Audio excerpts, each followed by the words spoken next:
Hello and welcome to Cartoonist Kayfabe. My name is Jim Rugg. I'm Ed Piscor. Going to look at a Frank Miller classic today. Before we do, I want to remind everybody that the best way to support Cartoonist Kayfabe is to buy the comics that Ed and I make. Ed Piscor's Red Room Trigger Warnings and Red Room The Antisocial Network are both out in bookshops today. These are completely self-contained. They can be read in any order. They have 4 complete stories and a lot of great back matter. So whichever one you encounter first is the perfect place to start. Street Angel Deadliest Girl Alive from Image Comics, back in stores now. And Hulk Grand Design Monster Madness. The comic books are available now. The oversized fluorescent green collection will be out in early 2023. I highly recommend that you pre-order that one with your comic shop or your bookseller, wherever you get books, because once that goes out of print, it may be a while before you get another crack at it. It's true.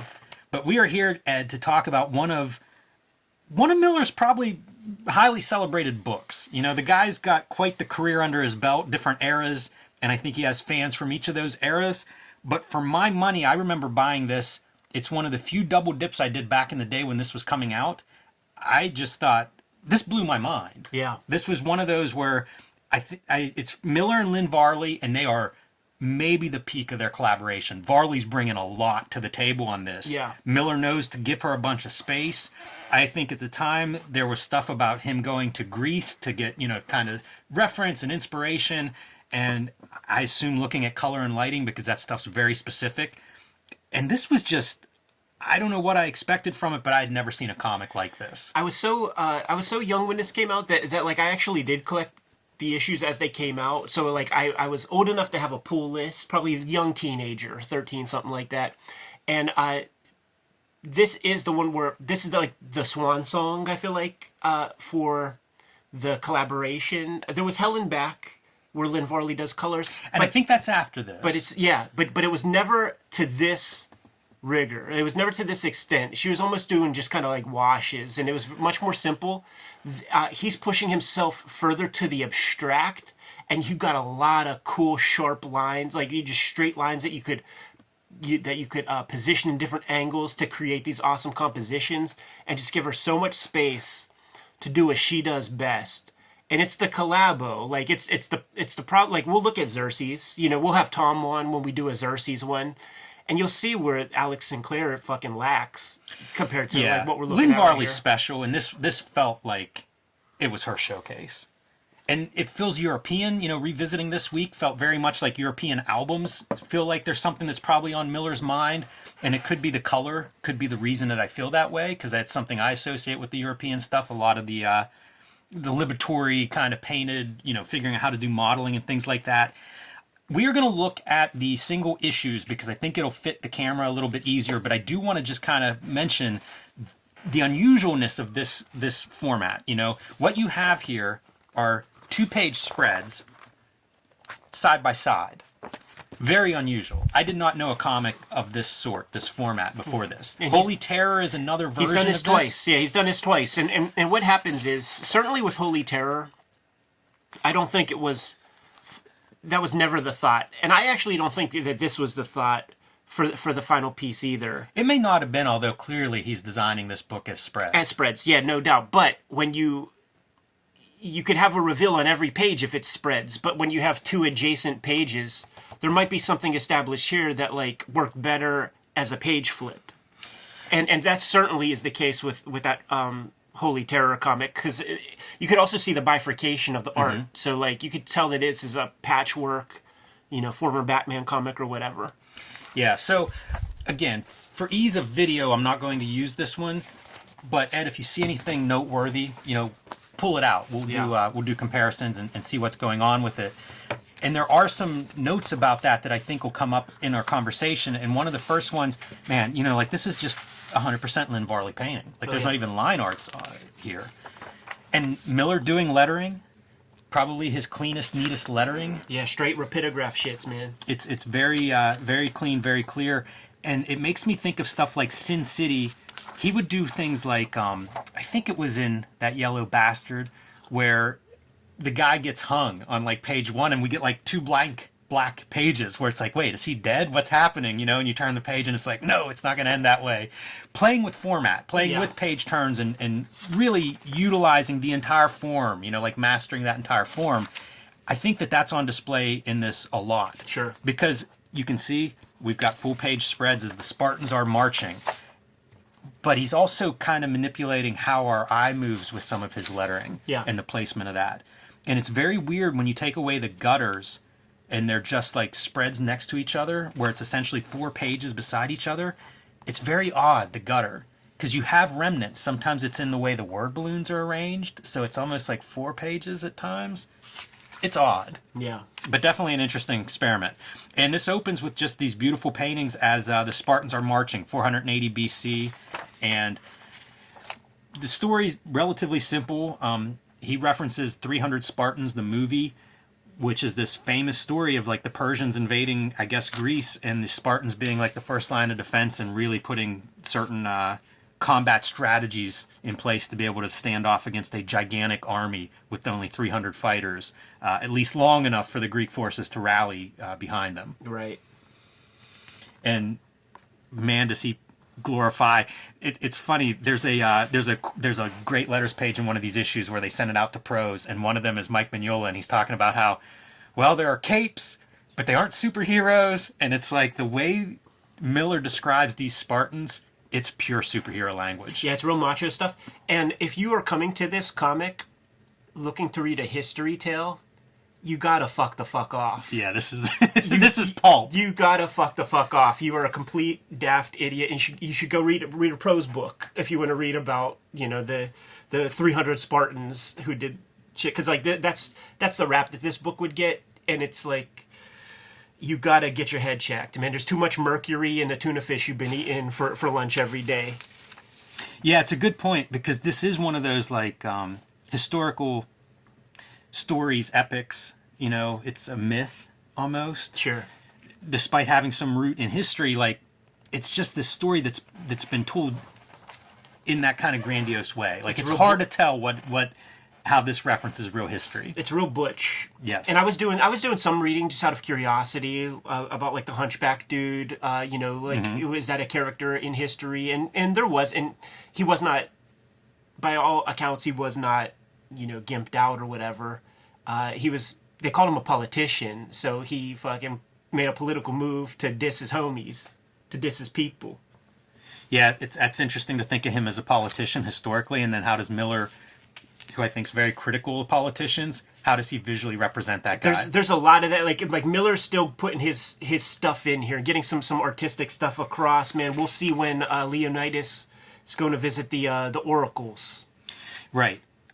So this opening part is they're marching along. One of the soldiers stumbles, and his captain's sort of kicking the shit out of him. It's all set up for just how tough these guys are. And it establishes hierarchy. Yes. Like so some goofball. There's no room for error.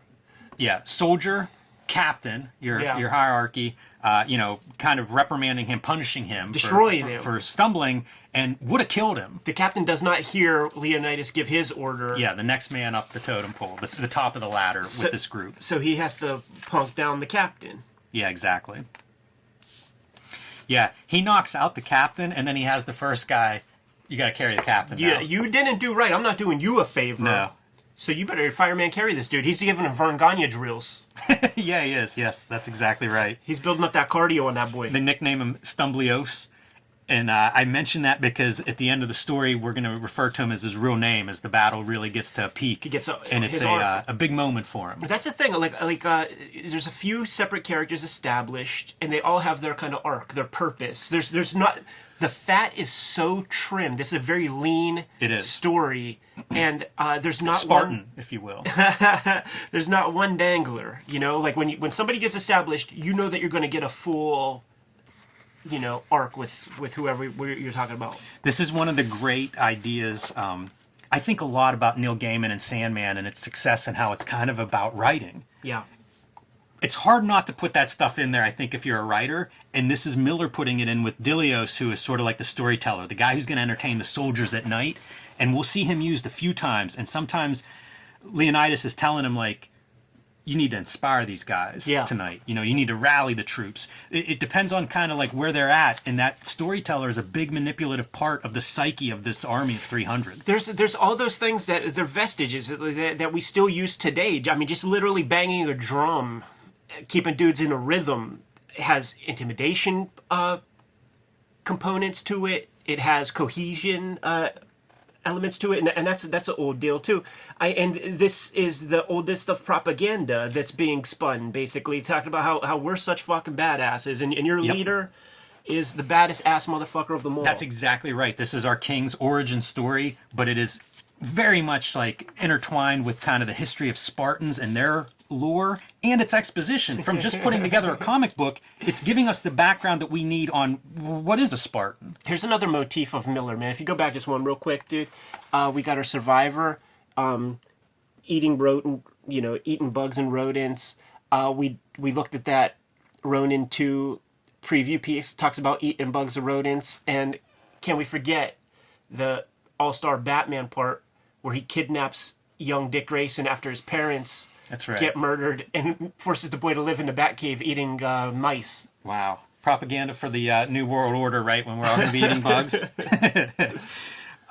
Cold, hungry, far from home, and defenseless.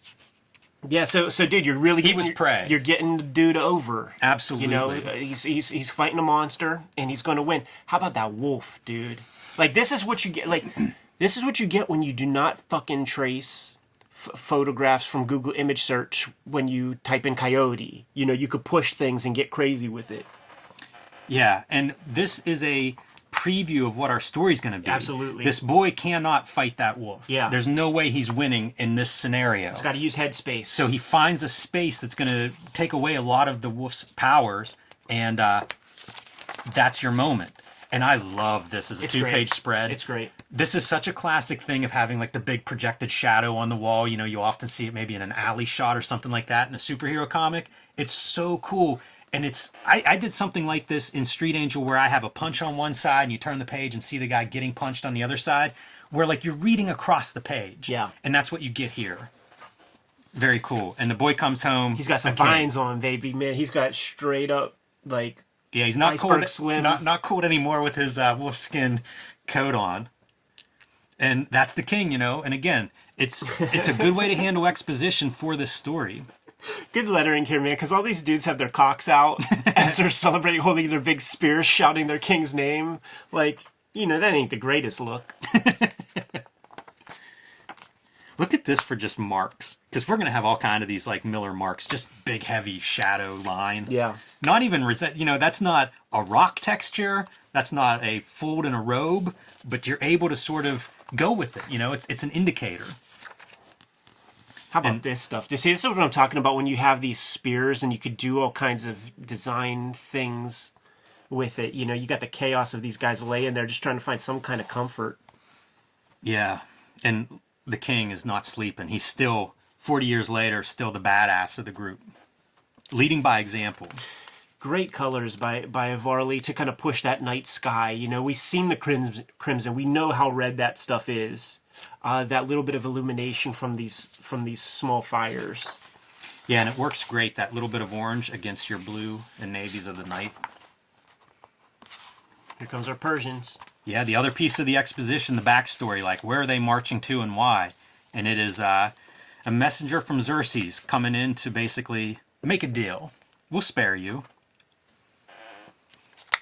Harkens back. I mean, you have to think about that that Batman splash. Oh, for sure, 100%. I think even the pose is a straight-on reference to that. Which makes you have to acknowledge that Frank Miller is one of the great horse artists in comics. Man, horses. And it's then, so cool. And then there is the Dark Horse. I feel like that's salesmanship. Yeah, this should be on Richardson's wall. Yeah. This piece of original. I like this choice of having your line art for the background horses not colored differently. They're background color. They're open. Just the dust just get kicked up. Yeah, absolutely. And look, it's all earth tones. Like, you know, we always talk about like brown, like, but this is where you should be using oranges and browns and neutrals, especially against that crimson red of their capes. Yeah, but you know what? We say that, and you can still find blues, even purples in some of the flesh tone pieces. So, and then it's punched. Like, you'll get the purple clear in like a ribbon or something on the horse. Yeah. And whenever you have the little bit of blues, what a focal point. In a world of orange and brown, we go right to our guy with the orange hat on, or with the blue hat on. Yeah, and you can really separate the gangs. through costume and color.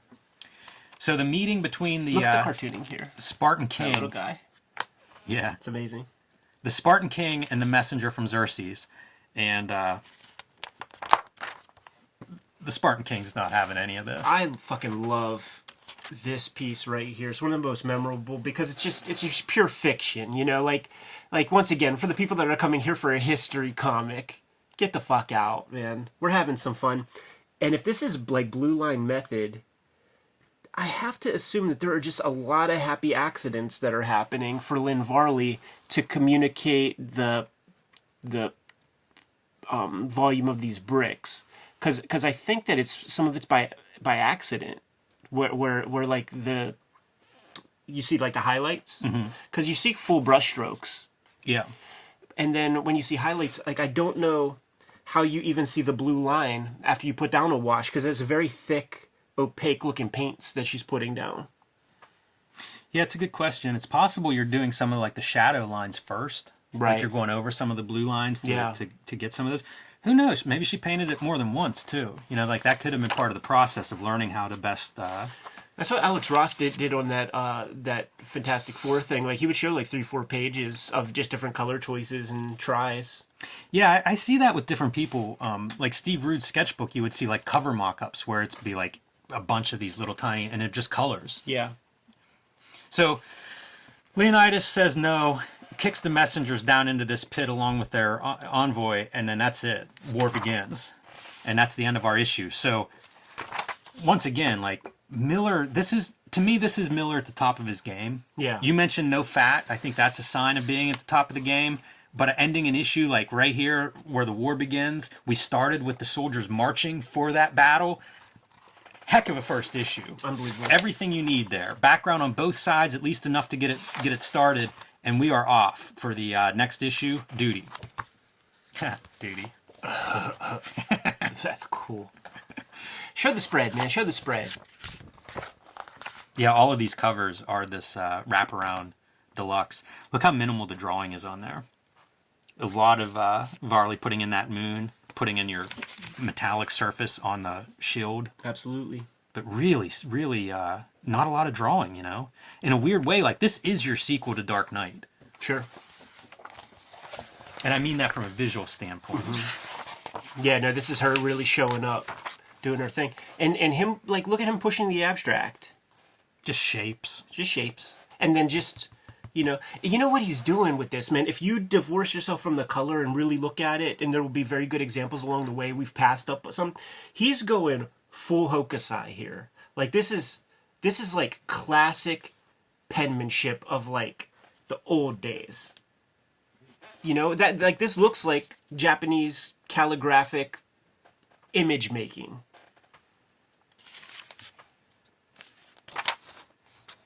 How he builds that face, dude. He spent enough time with Marv to know what to do, and didn't just create those Greek features. And I mean, again, when I say a visual sequel to Dark Knight, Yeah. hard not to see it right there. Right? Oh yeah. And why not? That book changed comics. Like, wouldn't you be leaning into that if that was on your resume? Absolutely, man. Let's get into Frank Miller's thoughts on organized religion with this next little bit. What's fun is like you read this through that idea, and he is so critical of politicians, of these like leaders, right? And Yeah. and why not, man? it would What's be- the evidence to not be that way? It would be these guys who are trying to censor your comics and shit like that. Like, look at what he's doing here, man. Making sure to push a rock up there so that you have your black on white there. And it's so clear, like right here, that it's almost a little too on the nose in a way. Like, when Mignola does it, there's like elegance in the design, and it almost feels like there just happens to be something black back there. But this is like so clear that you build that in there so that you can get that fire across. And also, this is the priest of the day. So he's doing no heavy lifting. Yeah. First, he's like, I trust you didn't come empty-handed. Shows him a bunch of gold. He's like, it looks heavy, you carry it. Right. And the captions from the king, priest to the old gods, inbred swine whom even a king must bribe and beg. And which is so perfect because, like, in this days of in these days of the Spartans, right? If you're a lily-livered wuss, you're fucking toast unless you come up with a scheme that's like, the sun talks to me. That thing up there, it talks to me. And it tells me that you better give me some food and a couple of women, or else Poseidon is gonna fucking flood this whole countryside. So you better hook me up, because I'm gonna talk to him and he's gonna be mad. Like, you have to come up with that kind of construct for your own survival.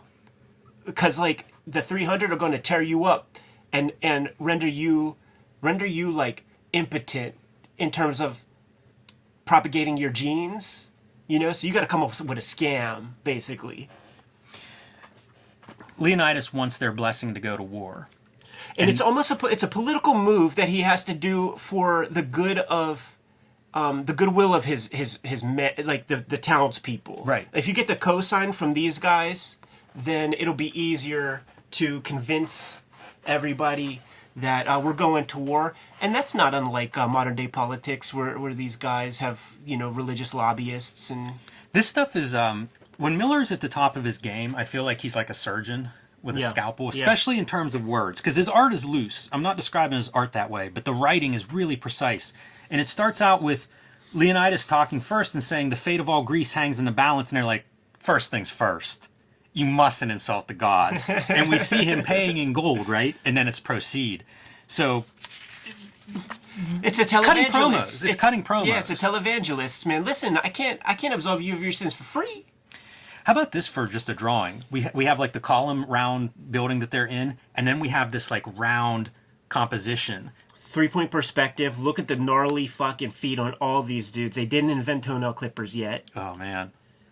You know what? They all have like 4 toes, which I think speaks to that inbred kind of thing. But they basically tell him, you know what? You can't go to war right now because we have this we have Christmas festival. Yeah, you know, some sort of holiday, and that's probably a good fundraiser, you know, for the church to have their holiday. So they're like, okay, listen, let's ask the oracle, let's ask our chick, see what she has to say, and let's go by with what she says. And she just parrots exactly what those goofballs are talking while she's like rubbing her puss or whatever the fuck she's doing, man. Yeah, some kind of striptease. Hey, this is the one place where I could not figure out what in the heck is Lynn Varley doing. Yeah, totally, man. There's texture in this sequence that I really don't know what it is. It feels like a linen canvas kind of texture, but I don't know what that is. Yeah, it's like he's painting through a burlap sack or something. Like, yeah. If you know, tell us, because on the next page you see it, and like it's a thing that I got from that dude Jason Shithead. That is a ruler. It's a ruler that has ink, kind of like, think of like a bingo dauber. And so like there's ink in the thing, and there's this ruler that has the dots, and you could apply like series of dots to like get it to, like, you see how it's gone over a couple of times and like the dots don't line up? Like the ruler thing will do that. But while we're talking materials, yeah, what tool is he? Pen or brush on her hair? Good question, because that's the Hokusai line that I'm talking about, where there's like these weird kind of fat things. Yes. It's almost like the lettering nib, like the one that we were criticizing from Funny Pages, because you can't feather with that, which they tried to do in a thing, but you can get these kind of lines with that kind of pen. I have one of those. I have a million of these old books of, like, you know, how to make comics. Yeah. And a lot of them were from inking companies. That's who would publish the books, right? And it has like all these drawing things with pen nibs, and they're like C nibs and B nibs. They call out the nibs in some of them, but they're what I think of as lettering nibs. But they're showing like character drawings and stuff. So it does make me wonder like what he's drawing that hair with, because we see that hair. We should have asked. We should have. Well, these lines are even used on characters, like from a distance, and there's even versions like these, just the oddest of thick and thins. Yeah, very strange. And this is interesting because this is colored like kind of like a blue line kind of method, I think. So like, you have to convert. It can't be gray. It's not grayscale what this artwork, the line art is. So you lose a lot here. I imagine, like, if you saw what the original was, I'm imagining far more white, but it looks like gray. Like you're seeing the whitest of white parts when he's doing his finger paintings, because it doesn't taper off so well. And I think it's supposed to be like a smoky, smoldery, kind of like a dry ice kind of smoke and mirrors that they're doing, because he puts it here also. Yeah, that's the same. That's another one of those pieces that I don't understand what we're looking at. Yeah, because you know what? Looking close, it's not even fingerprints, man. It's that same burlap sack thing. Right. Although I think it's different than the burlap sack. The grid pattern seems different. Man, we're spending a lot of time on this. I can't help it though. Well, it's weird. very I don't know what it curious. is. Yeah. I mean, this is Cartoonist Kayfabe. It's what we do. But nevertheless, Leonidas does not get what he wants. He leaves there saying, the climb down's harder than it was up, pompous inbred swine, worthless, diseased, rotten, corrupt. And now we see the corruption, and it's one of Xerxes' men paying these guys off in a much larger pile of gold to be wise. Give us what we need here. Help us out. And basically thanking them. Like, you know, we saw what Leonidas could afford, maybe 5 pieces of those, not like, 500 pieces. And it's basically thanking them for saying, you can't do it on this holiday, getting this hooker to talk our smack. Yeah, so when Sparta burns, you'll bathe in gold, and fresh oracles will be delivered to you daily. Oracles, like that's like a brutal, man. It's code word. Again, talk about cutting promos. Like, there is no room and no ambiguity about Miller's feelings on those religious leaders. Look at the cut of our figure right here, just a total walking god. This looks like Greek art. It does, like on the side of pottery or something. Absolutely, a bas relief. So he basically says, not going to be going to war, but I'm going to go for a walk. Yeah. And that's where he gets his 300, right? And says his goodbyes to his wife. Come back with your shield or on it. And he says, yes, my lady. Goodbye, my love. He doesn't say it. There's no room for softness, not in Sparta. Yeah, she turns the back and allows her femininity to show, and those eyes are so close together. Again, this is propaganda the other way now. The mythology of these 300 Spartans. Yeah, and these 300, they are professional soldiers. They are Navy SEALs, man. Their whole deal is killing, fighting, and they fucking love it and enjoy it. And that's the opposite of like these other armies. You saw this shit in Game of Thrones where countries would have like a slave army, and maybe at a certain point when they're going further and further away, maybe you have mutinies and things like that. Maybe these guys, they would rather be bakers. That's what we're establishing here. They're like, what is it, the Arcadians? Yeah, the Arcadians. Hey, one last note before we dip into Arcadians. The captioning here, he will never see her again. He will never see Sparta again. Like, that resolution runs through this. It does. Like, nobody's coming back from this. This is a fight that's going to be like, we will hold off these guys, but eventually, if we're going to win, somebody behind us is going to be the victors. Yeah, and it's one of these fantastic storytelling challenges. It's like Titanic. We know what's gonna happen. We're building up to the inevitable conclusion, which is you ain't winning. We all know it. Even when he's promoting this stuff, because I didn't know nothing about those 300 Spartans or some shit. I didn't see that old movie. We knew that they're toast. So it's about enjoying the destination, the trip along the way. This is Frank Miller, the great writer, doing a scene on this spread. So when those Arcadians show up, they're like, we're told Sparta's on the warpath. We were eager to join forces. And then you've got these little, like, the naysayers in the background. There can't be more than 100 of them. I can't believe this. Is this some kind of joke? And Leonidas is like, well, what's your profession? And the guy's like, potter, sculptor, blacksmith, baker. You're getting the guys at SPX to join your army. And he's like, see, I brought more soldiers than you did. Yeah, man. Real badass stuff. But again, that was a spread. Yeah. All of that was accomplished in 2 pages. 1 page in the hardcover. Talk about math tricks. But here they go, man. Off on their march. And this is all based on this moment, right? Like, there's a strategic spot. Check this out real quick. Like just as a spread, like, look, it works as two-page spreads. It really does, doesn't it? It does. It's not continuing into the next, but just the flow and the shape of everything. It really works together. You think that's a happy accident? Could be. Broken clock is right 2 times a day, but this looks so clear, right? It's so great too to go from like the sky light into the sky essentially black. Yeah. And then the hot gates being the light. This is such a cool thing on Miller's part. Like, he built up enough equity in the company that he can get them to publish a different shaped book. Oh, you know what? It's worth noting too. The editor on here, he often works with Bob Schreck around this time period. Diana Schutt's the editor on this, and I don't know how much she did. You know, maybe she's part of the team in terms of like, let's sell Mike Richards on doing this unusual format collection.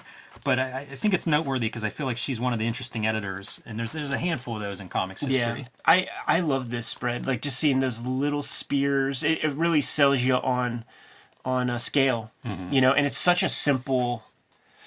It would be hard to have the balls to do this. Absolutely. You know, because it's just a line, like lots of black and a bunch of little straight lines. You know, it's nearly Tom Gold. And then you let Lynn Varley do her thing. It's a 1 second read. Here's your Dark Knight. More Dark Knight. And they talk about this is Poseidon helping them, you know, crashing into Xerxes' navy out there, and pity the sailor this night. Yes, and then you really get to pity them because they're the Persians showing up as little stick figures. Bouncing off of the rocky shores. Yeah, and the Arcadians are laughing. Ha ha, these dumb fucks. We're going to destroy them. But the one stoic guy, Leonidas, because he knows that ain't necessarily the case. Man, his eyes, like, they're not even symmetrical. Yeah, Miller does it. Really wild. The other thing, there's a cool arc with Leonidas that's very, very subtle throughout, where when they start to gain a little footing, he allows for the potentiality. He puts his mind in a place where maybe we can beat them in a way. He just tricks himself to kind of keep going. I feel like it's a self-preservation maneuver that's just built in where it's like, oh, fuck, we might have this. So these were the advanced, they sent out black and white previews to everybody. Yeah. Well, let me tell you who they sent them to, or at least who wrote back.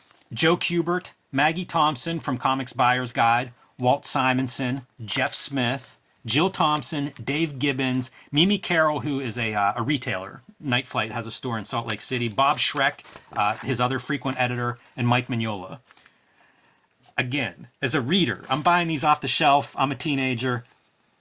This is incredible. You know, like, it's blowing my mind. Like, these are some of my favorite artists, people that I'm aware of in the industry, and they're just heaping praise on this thing, you know, like really giving it this context. And why not? You know, what date is this? Is this late 90s, I think, is when this is coming out? I feel like it's more mid. 98 I got here. So late 90s, but it gives you that context of like the 90s were, you know, I'm checked out of a lot of comics by this point. So this is popping. This is something that's pretty exciting at that time frame. Show the spread. Show the spread. When I went to the Kubert Does that make you think Bernie Wrightson? That's what I think of with like that grotesque kind of shape. Yeah, it's amazing. Joe Kubert did a Sin City pinup with Agamemnon and eating a sandwich. And then you see him in the back there. When I went to Kubert school, the very first Frank Miller original arts I ever saw was Frank hooked him up with a couple 2-page spreads of Hartigan in the cell at the beginning of That Yellow Bastard, like when he comes back and gets convicted and shit. And that was the first shit I ever saw. Like Frank Miller originals, man. That's really 2-page cool. spreads, white paint, making the bars and junk. It was so instructive. He had it in his not his personal office, but like the school office. Like when you go into the office, you just see this shit right there, man. Unbelievable. Worth half the admission. Walk into that office, right. check out some originals. See, doesn't this feel Japanese? Like just that old school, you know, ink. Yeah, it does a little bit. And I think of that as flat, you know, like a lot of that kind of printing and like wood prints and stuff. There's a flatness to them. You know, you're not getting the weird perspectives that we're used to. What I find interesting is how that works with the color, because that's such a fight in modern comics between like the black in the color, especially this mottled color, and yet it works beautifully here. You know, it's a very warm black. It's almost brown, but it still is this huge flat swath of color. Whenever then you have like Lynn Varley painting stuff. Yeah, she has to color it very dark. Like you can't have like light colors on top of that.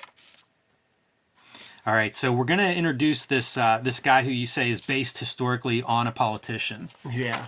So interesting to see him coming through, and this is our training, right, where we have the Spartans standing on the young soldiers gay. Doing one-handed push-ups and talking trash. It's the gayest shit, dude. It's total like towel snapping inside the gym locker. Yeah, it feels like it. These dudes have their junk out, you know, standing on top of dudes' backs. And they were talking about the Athenians calling them boy lovers and shit. Yeah. This is what happens to your usual hunchbacks and shit in Sparta. Yeah, and we need this because this character who's being introduced, the way he is still alive, his parents leave Sparta. Yeah. In order for him to survive, because this would have been his fate there. And build up the legend of Spartan warriors. You know, so this guy is like Goodwill Hunting. You know, like he's off on his own doing he's autodidact in terms of warfare, doing his own thing, learning the craft, and then he's going to come back to be part of the crew. Yeah, wants to make his family proud. So there's another group sent from Xerxes to negotiate surrender. Yeah, look at the avarice too. You got your slaves kind of carrying these opulent. There's some really seats and shit. cool visuals of this as we go further along. Like when we see Xerxes, it's like a team of Yeah, people it's carrying amazing. him. It's a whole giant throne setup. So it goes, that escalates. The carriage they're riding and escalates as they go up their chain of command. That's the kind of thing that you see in such amazing fashion in like a Game of Thrones too, where you see the scale and the regality of it all. And the note here is, perhaps he wonders why he hasn't heard from his scouts. And that caption right on top of a scout with a spear through ass to mouth, I think. Straight cannibal holocaust. Man. Yeah. Skewered. You know what's great too? Lynn Varley color here. If you go from like this page, and the palette's still almost all black or Yeah. all browns, and yet it feels totally different. But you notice the little move that she's doing, man. Sparta red, Persians golden blue. Yeah. Yeah, very subtle, different palette, but it certainly works. Yeah, it's A only Spartan on 1-2 welcome. key pieces. Yeah. Just horrific. And like the coastline, that was something that I would read in interviews about Miller, you know, talking about doing the research for this, for landscapes and things. Yeah. There's a real power there, man. I remember visiting Helsinki, Finland for a show, and we would take a ferry boat out to this fort, and you would read a little placard about the battles that go on, and you could like literally like look out the window and see just the ocean and maybe like a little piece of Sweden or something over there, and it's like, you know, the Vikings or barbarians or whatever coming from Sweden, like over here, and it's like you feel it. You could fucking feel like how you got to strategically use terrain to try to get a one-up on people. It makes me think, because this does not feel like photo reference to me, say this coastline, but you know what it is? It's almost like caricature of a landscape. It's a cartoon. Yeah. Man. It's a total cartoon for sure. It's Pretty neat. like Wile E. Coyote type shit for sure. Look at our boy, man. One of the subtle things that Miller does right here is he has like the overbite of the bottom of his lip coming right under that shield to just add some grisliness. This shit reminds me of Tom. Tom will do figures like that at that scale where it's almost stick figures, kind of erect. You know, it's iconography above just drawing pretty things. And this is important to like you have like a little calm area where these guys could spin their yarns, rest, all of that. So if this is given up, like that's a bad thing, which gets established. Also, every story ends if you flip the page, Jimmy. Every story of our storyteller guy, it always ends with them turning their ass to their to the people they dislike. It's always about like showing them your hind parts. This is a pretty strange piece of cartooning because we have two people talking. Yeah. And their texts are somewhat independent of each other. Mm-hmm. They're not talking to each other, but they're both running these two streams of dialogue. And whenever finally our Persian loses his temper and says, "Damn you, you will listen," then it's time for a fight, and they cut the guy's whip arm off. You know, they talk about the slaves that the Persians are using, and even here, you know, like as part of that group that's coming to meet.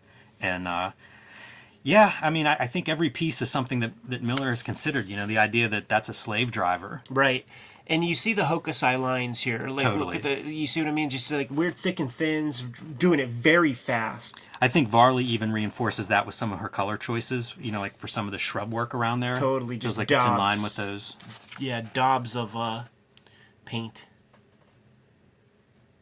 Yeah, and the story that Dilios is telling here it's almost like the Good Samaritan or something, but it ends with every Greek knows, but only the Spartans choose to do it, the right thing.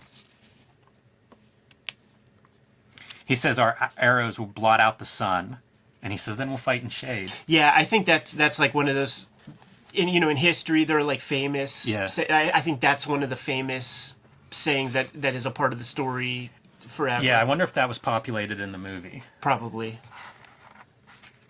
Because Miller talks about that in some of the letters page stuff too, like the pieces that he is taking from history or from pop history, I suppose. Yeah, listen, man, this ain't a history comic. This ain't a first, second fucking young adult history of the Spartans. So our deformed guy shows up, and it's interesting. They're talking about arrows and the way that the Spartan shield, like how their battalions work. Yeah, that shield is not to protect you; it's to protect the guy next to you. And so whenever this guy shows up, our hunchback, he's like, "Raise your shield." And the shield, he can only get it up a certain level because of his hunchback, and as a result, like it's not high enough to protect another soldier next to him. So you can't be part of our phalanx. It's done. It's over. You don't have a chance. But he hears the dude out, which is an interesting part because the captains, these are your soldiers, and they're like trying to accept your delegation and assume that like this is what you would want. Get the fuck away from us, you disease-ridden piece of shit. But Leonidas is like, no, let's hear him out real quick. I feel like this hunchback could have been like, you dress him up in a Persian garment. You know what I mean? Like you kill a Persian and you put that Persian's accoutrement all over him, and then you bring him out at the front and say, we're gonna cast spells on you, motherfuckers, if you keep psychological warfare. It was done against the Spartans because they never saw elephants and shit. I remember watching a special, like when 300 the movie came out, there were all these like Learning Channel specials, and never seeing elephants before and like being scared to death. Hey, how much is this Lynn Varley almost going black and white? This is kind of this emotional scene. And then if I read this correctly, our guy attempts suicide, right? Once he's rejected from the king, it's not like he's pushed to his death. The king leaves, and we leave our guy on the top of the mountain, and he just jumps off the cliff. Go back a page. This page, look at the paint sitting on top of the black. Okay. It is not. This is not blue line, because the ink is. I mean, her painting. Look at Leonidas' stuff, man. You see what the black is. You can see it here too. And then, clearly. So she is painting on top of black, like a black piece of art. Interesting, because that's not every page. Yeah, because it's not every page, it does make me wonder if that's something with the transparency is not opaque. I just don't know. Because some of it really looks like paint on top of a black line. Like this part right here, you can see outlines almost like not a halo, but you can see where like it's black on the inside, but the edges are redded. You know what? If you just look at the something that's fully black, right? Yeah. It's a CMYK black. Right. Like you look on the previous page, the black is pure black, but like it's a total CMYK black everywhere. Do you think they're controlling that, or do you think that's just a print variation? I think that maybe this page was fucked up. Like they had to do it some other way. That's a question. Because that's such a control thing now, right? Yeah. Like you could control that now digitally. I don't know about 98 that anybody's even thinking that way. It's probably possible to do that, but nobody's thinking that way. You're right. Because like now we're back in full like black plate. Can we just show people real quick, man? Like the black on a piece of acetate. Yeah, this is when we say blue line, this is literally blue line. You can see the blue that is printed out on, this is like a heavy, you can put wet media on here, and that's what they did. Yeah. This is painted directly on here. The blue line is there because you can paint over it, and it won't reproduce very easily. It's kind of light. So you paint on there, you tape your black overlay, and then go photograph this. Yes. Or photograph this separately, where this is your black plate, and then this is shot to get your four-color mix. We're either going to do or have done a more expansive video on the process, but... And we've seen some of Lynn Varley, Frank Miller's Electra Lives Again pages, which are done that way. Yeah. You have your black line taped on top and painted underneath, which is what we assume this is but maybe that isn't. You know, like maybe this is another technique where she's painting directly on top of a black. It was just that one line. page though. Yeah. Like I'm gonna keep my eyes peeled to see if I see more of it.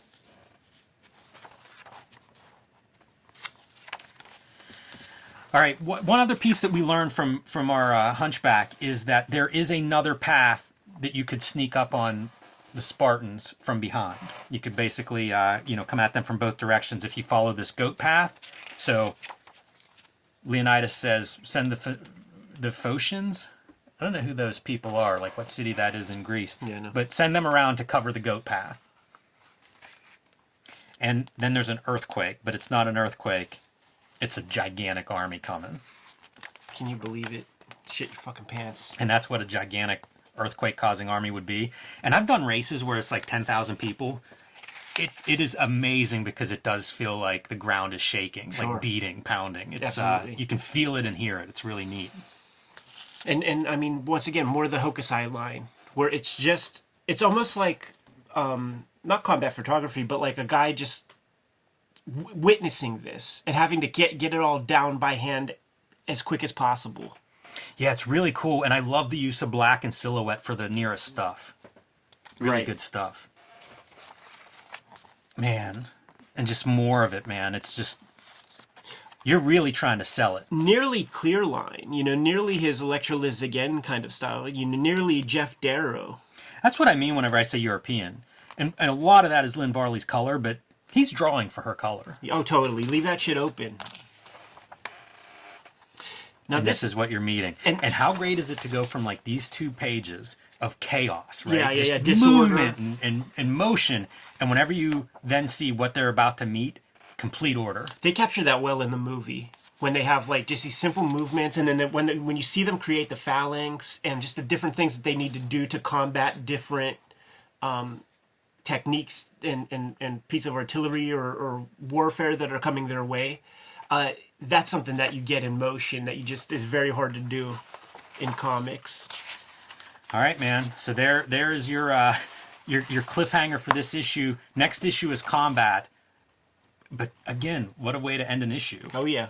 If you don't want to read the next one, I don't know what to say. Like, it feels like that's a perfect setup for an issue. Not a cliffhanger exactly, but like a come back next month. Love it, man. It's called 300, so you show the Spartans on the front piece, and then you got, it's Crips versus Bloods.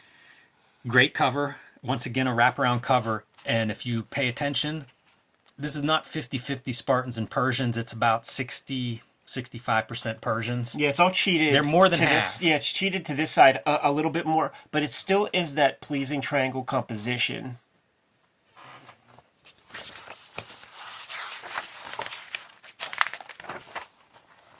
You know, the one move I wonder about is this opening spread in the single issues is the same every issue.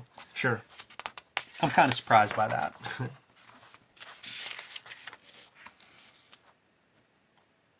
Again, perfect order. Your spears all look like they're coming from the same point. Yeah. You know, almost your perspective, right, or your spears. Get that vanishing point together. And now it's just fights and carnage. Brutality and mayhem. A lot of get the red splatter ready, Lynn. Carnography. How about that for a spread? The first day. Feels like a nod to the famous Hal Foster, Prince Valiant composition, man, where the Knights of the Round are pushing a bunch of invaders off of a bridge. No prisoners, no mercy. We're off to one hell of a good start. Yeah, so butch. And here we get to see the arrows that are going to blot out the sky. Those are some Frank Miller arrowheads too, man. They're neat. You see those several times where it's almost in silhouette and they have those different shapes and stuff, very ornamental. Yeah, the one looks like a straight up fighter jet. It talks about like 1,000 harpies It does look screech. like a fighter jet. That's a good one. Yeah, they'd be making noises. Like Yeah. shaped like this, they would make noises coming through. This one looks like a horseshoe. It or an does. omega sign or something.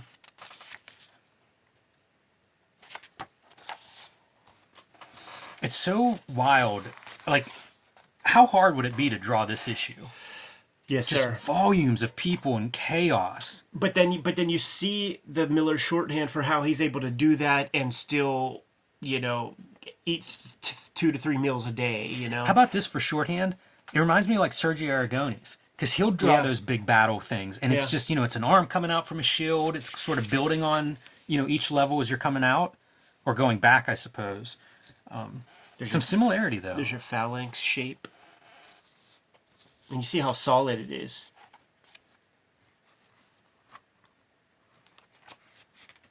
Yeah, it feels like the special teams wedge busters on a kickoff. Yeah, right? Look at our boys, man. They're having fun. Eating apples in the midst of pornography. Man, and if you guys want to make this a drinking game at home, go for like no prisoners, no mercy. Every time you see no prisoners, no mercy, throw one back. Probably won't make it through the series. I love whenever he does this, where it's almost a comics page Yeah. within the bigger 2-page spread that he's building. To go from this size panel to like... Yeah, and he'll expand on that. He'll do more of that in that Hell and Back miniseries. It becomes a thing that he does. So here we go. This is our first view of Xerxes, right? Yes, sir. You give him the money shot. You give him that big low angle, big full page splash, and you make him look like $1 million, as Jim Cornette might say. Yeah, and it says so much. Like, there's promo cut in here, man, because this is avarice. This is opulence. This is a soft punk that like a guy like Leonidas like should not respect. We spent a lot of like I killed wolves when I was a little kid. You probably got hands soft as Charmin. And this is what I was talking about, like of all the, it's almost a little town that's walking underneath his giant throne setup. Right. You know what else I see there? Jack Kirby Fourth World stuff. Sure. And hubris. It comes from the Greek, like flying too close to the sun with wings made of wax. And this dude thinks of himself as a god, and the mistakes that come with that. And then I start to think about like there's like literal Kanye lyrics where he's like, "I am a god." You know what I mean? Yeah, You can't believe that height. absolutely not. You're gonna be in trouble. The very bottom step, human being bent over. Do you remember Bruno, the Sacha Baron Cohen flick, when he had fucking Paula Abdul sitting on a bent guy and she was doing it like no big deal? She was real salty when she found out that she signed a waiver and is going to be in that movie. She's coming to Steel City Con. There it is, man. If she was there with the animated cat from that one music video, that'd be pretty rad. Maybe somebody could cosplay. I love that there's this little bit of like negative space, and he puts a caption in there. Yeah. And then it's almost like this next panel is built same deal with that kind of negative space carrying through. Yeah. But that happens to be like the panel shape. Yeah, it's so cool, man, because like you see these guys kind of in the shadows. Little Will Eisner. Yeah. Yeah, and a lot of this is like Leonidas knows that the Persians will fuck up. They'll just have themselves a harder time. If they touch me, that'll create a martyr, and everybody back home is gonna be like, they're gonna pick up a spear and get ready to fight. So he can engage. But this is like, when two rival mob leaders meet, you got your soldiers on both sides. Yeah, and Leonidas leaves with this really great, "What's your back? Your men look nervous." Right. Yeah, because he's talking about like how they're all slaves and they're all like in fear. Leonidas doesn't command that way. He has mad respect, but this opulent man god, they don't respect him. Fun structure of like we had seen the first day in the first half of this issue, and now we're in the first night. Such an iconic Frank Miller lettering, using big brush. Mm-hmm. Yeah, you can almost see the brush stroke in each of those letters. Yeah, and it's unmistakable Frank Miller.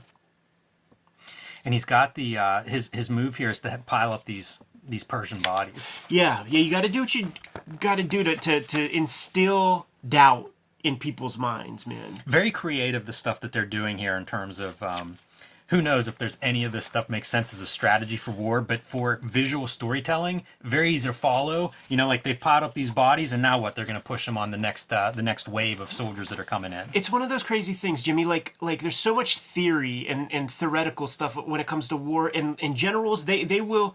It's not like you have 5 million wars in history to get like a real good case sample on exactly what to do.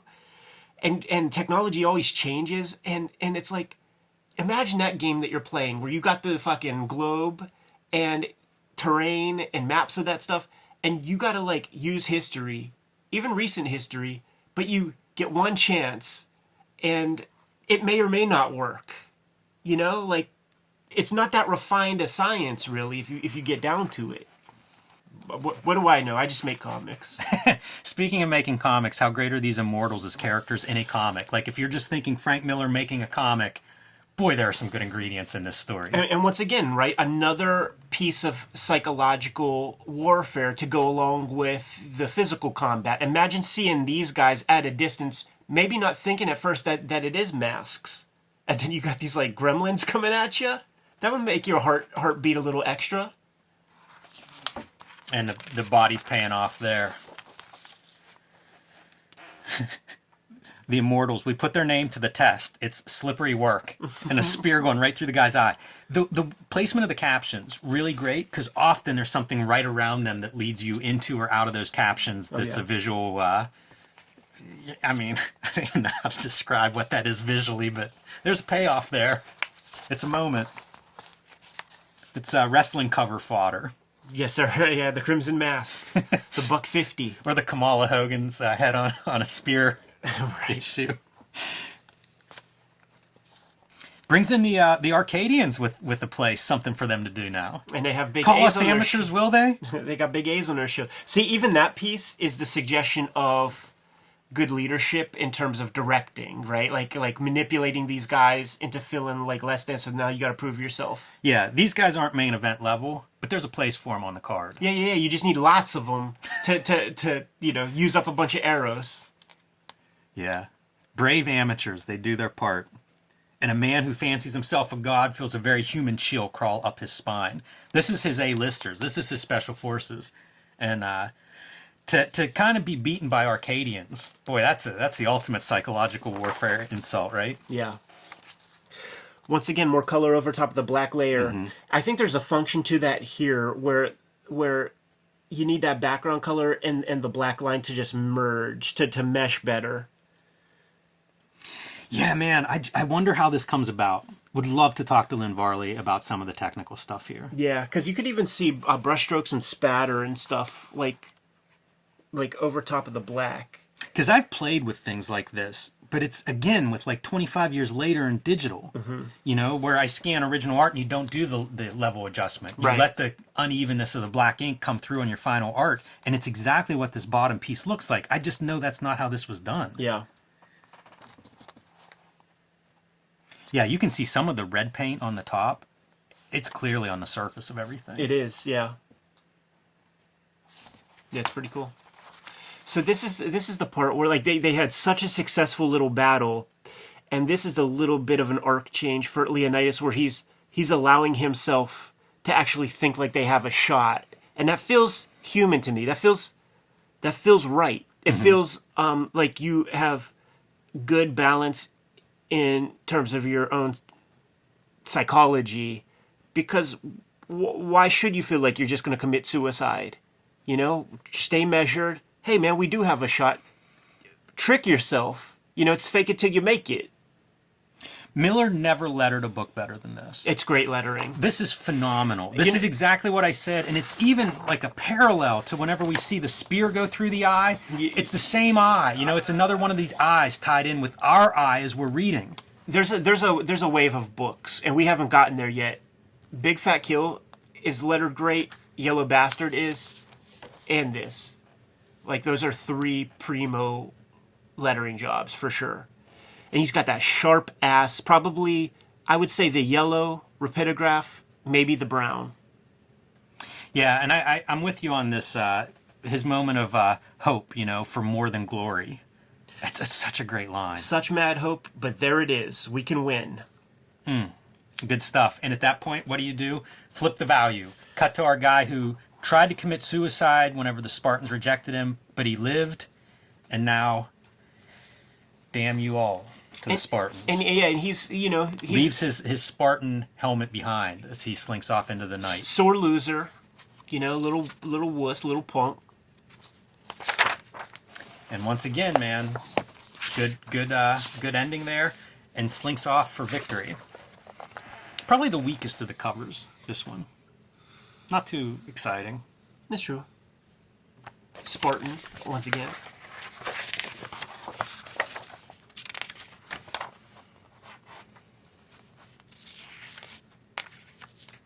You got your good guys. I mean, you got your bad guys up there. Got your good guys down here, kind of taking them out.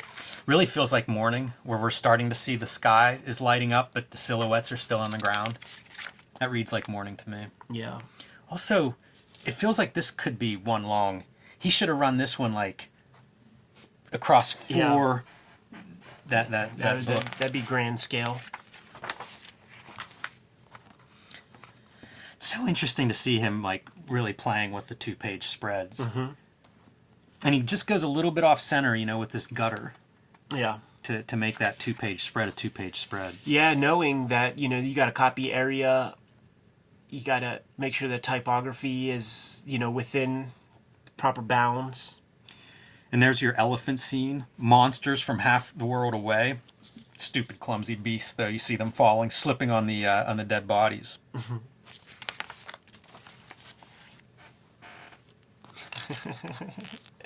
And this would work, man. It's like fucking douchebag, hunchback, surely a virgin. Couldn't pay enough gold Cougarans for an oracle to wet his whistle. I feel like there should be an asterisk down here, and it should be like, by the creator of Sin City. Yeah, sure. Other books by Frank Miller. So, he's got his chicks. Like all the simple creature comforts, man. He's a simple man, Like, he's got no attention, no love. We saw earlier that the Persians, like money is no option. Like, they will spend money to their ends, and they're giving that little schmuck some grace because he narked out his homelanders. And look, all you have to do is kneel, and you see, this is what happened. Maybe, I wonder, no, because like it was a politician that was not a hunchback, but I was like thinking, like, is this like where they get the rub a hunchback's back for good luck kind of thing? I always hear about the hunchback gimmicks in WCW. Yeah, I don't remember those. I think it was Jim Herd had this idea of have hunchbacks as a tag team that couldn't lose because how could you pin them? And Ollie Anderson's like, I'll put an arm bar on him and have him submit. Right. That's the days of the juicer, man. So dumb. The Pizza Man, Jim Herd. Yes, that's right. Papa John CEO or something like that. Here we have Leonidas directing Delios to, the men need a boost. Tell them a story, one that'll get their blood up. Still Butch, I trust that scratch hasn't made you useless. So heartily, my lord. It's just an eye. The god saw fit to give me a spare. That's right. Butch guys, man. And as he's telling the story, man, we find out the fate that's going to bring about the end of this victory. Absolutely, man. But it's it's Delios who's the one tasked with preserving the narrative. And he actually isn't that happy about it. He's like, dude, I want to kick some fucking ass. I don't want it to be 299. Yeah, that's right. Like, it's almost that thing. Like, he's like the old men that have to hang back with the ladies to, like, divvy up the buffalo carcass or whatever. Not going out to get it.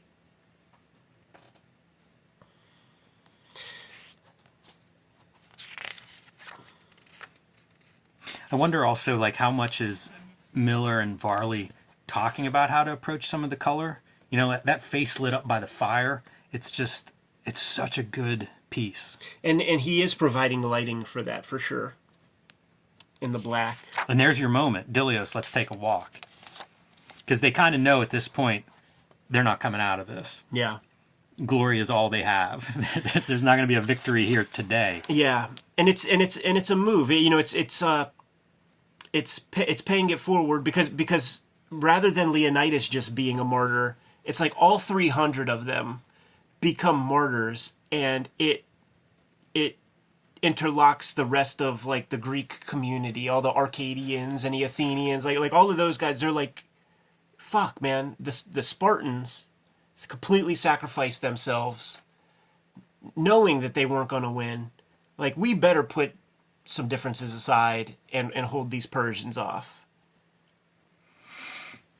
Dilio asks if there's any messages for the Queen, and he says none that need to be spoken. That's a great exchange. More butch talk.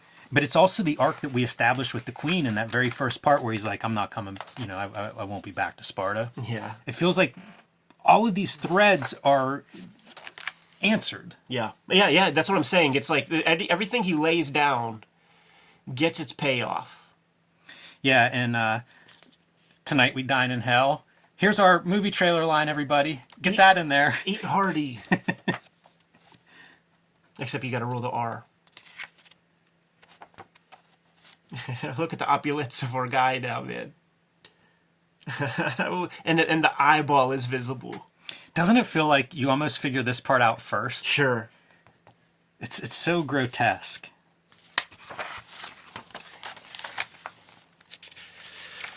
I remember there was talk about Miller after Elektra Lives Again and not doing that clear line style anymore. Right, yeah. And I wonder if something broke in him after drawing all of this stuff. Sure. Where it was like, we're not doing any more historical things, nothing with armor or armies. Yeah. It'd be interesting to like relook at that Eisner Miller book, because he talks about this a little bit, about like the referencing of pottery and clothes and all the simple things in life that can be anachronistic if you fuck it up. Not easy. That's a lot of time away from the drawing board. And this is very spare in its work. You don't see the inside of homes and stuff like that, really. And there's that big pit. Like, he's taking liberties for sure. Probably using the movie. A lot of those guys would do that. Just use Hollywood. Love this, man. POV shot inside the mask. Like, I stole that for X-Men Grand Design inside Magneto's mask versus the Master Man. The cross-cutting between outside looking at the guy versus the point of view, really strong. Yeah. Really sells this visual. Great that it's a wordless spread, Taking out the Immortals. Now you got the archery dudes. Look how great this is. The cut in the helmet. Yeah, it's and then there. You see the scar in his eye from that cut. Yeah, it's there. I mean, you see the cut in the helmet. Yeah. That's a pretty fun detail. Then there's our guy. We're hardwired for betrayal and like wanting the betrayer to just have the worst death ever. Like, once he turns heel, like, you just want him to be fucking destroyed. Oh yeah, for sure. And fiction and stories just work this way. This is amazing how good Leonidas looks with his helmet on. Uh-huh. Because that's what you need, and that's often the challenge. Yeah. Like, usually with a character design, he'll look great in his costume, or he'll look great out of it. Sure. But to get it to work both ways, very challenging. The mark making is nearly Corbin-ish. Yeah, it is. Yeah, and definitely the armor. Proportions and stuff. And, they still want to do kind of like a peace deal. Like, you can still be in charge of Sparta. You just gotta kneel. Gotta bend that knee.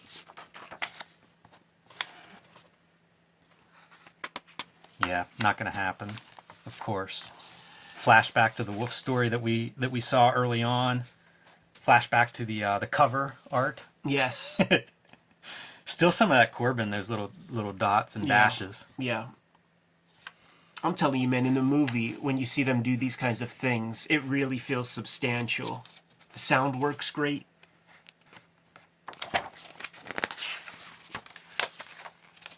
Yeah, and he does kneel, but it's just to feign a little distraction, lower their guard for a minute. And then he takes his spear in one last defiant move. Tries to throw it to Xerxes. Boy, he elongates this. We looked at the manga, Hotel Harbor View, where we have like 4 pages of a bullet traveling slowly towards its the heart. Kind of seeing the same thing, right? With the spear being thrown across several spreads. And just a flesh wound. Not flinching. Standing up to it. But he's got that reminder now. He's got the $150. He's got the Omar. And also, that probably, like, he's a pretty boy, So, like, to have that facial scar, he's Victor Von Doom. Once again, more painting over top of the black line here. Yeah, painting with white. Yeah. Maybe that's why you do it. Like those other pages where we had that. Like, I don't know if there was that but maybe that's why you go over just like a black Xerox as opposed to doing typical blue line. Could be. Look, some of those cool arrow points. Yeah. And this is pretty much a massacre, right? Oh, yeah.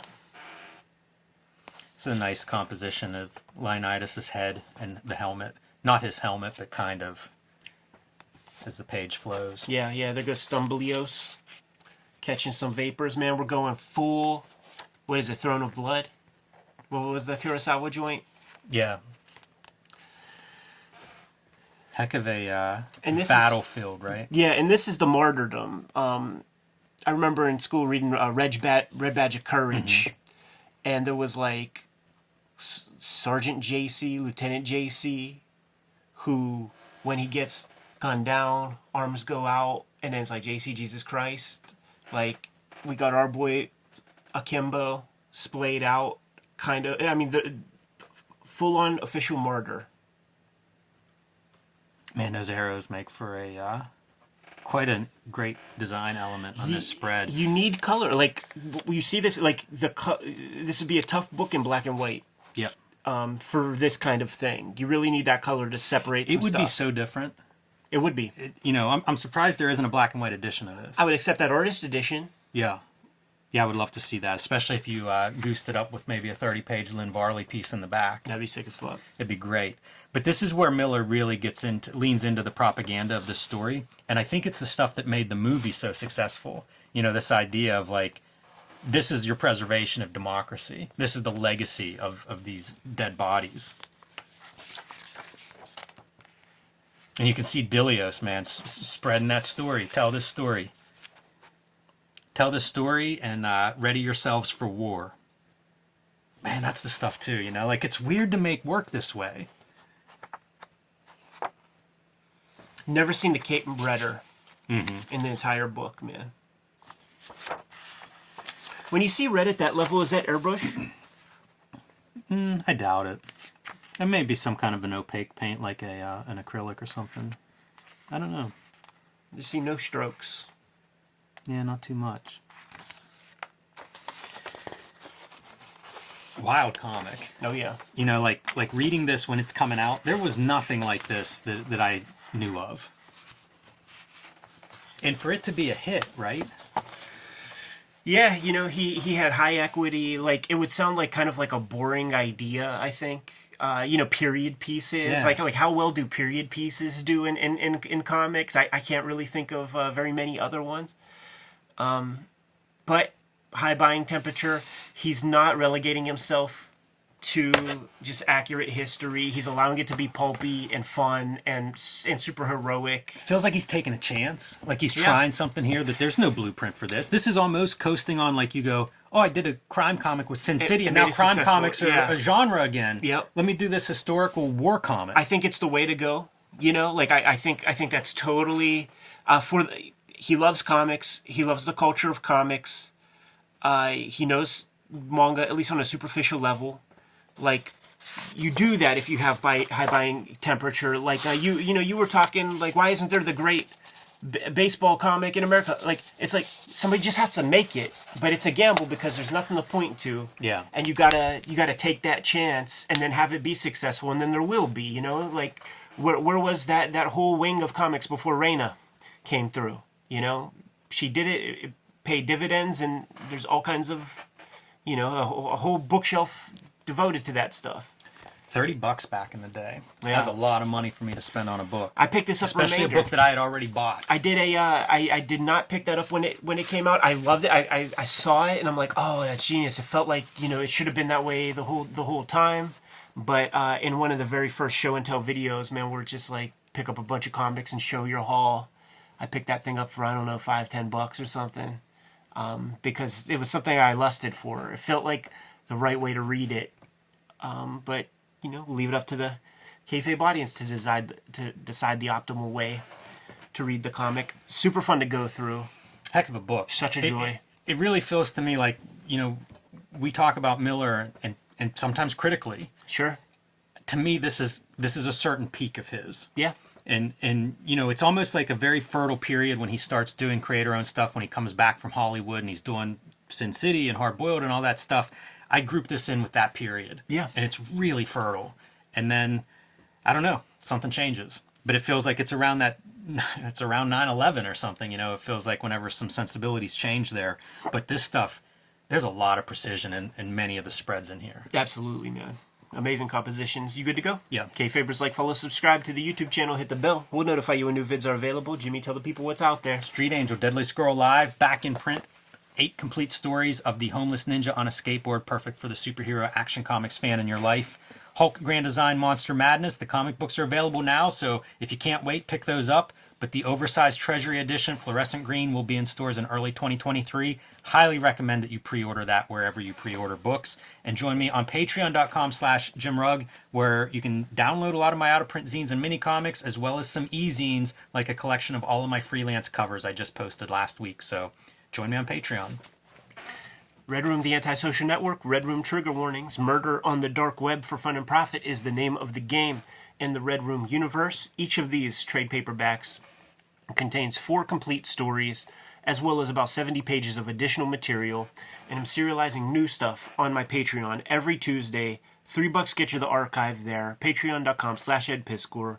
I have all this material up there, more than 300 pages. Get to those links in my link tree in the description below this video to get to all those destinations. Keep buying our comics. It keeps the lights on in the Kayfabe studio so that we can keep making these videos. Jimmy, tell the people what else we have out there, man. Subscribe to the Cartoonist Kayfabe newsletter at the links below this video. You can also find Cartoonist Kayfabe t-shirts, merchandise, mugs, stickers, all kinds of good stuff at our spread shop, also in the links below this video. It's another great way to support the Cartoonist Kayfabe channel. Giving us marching orders, Jim. We'll be on our way. Read more comics.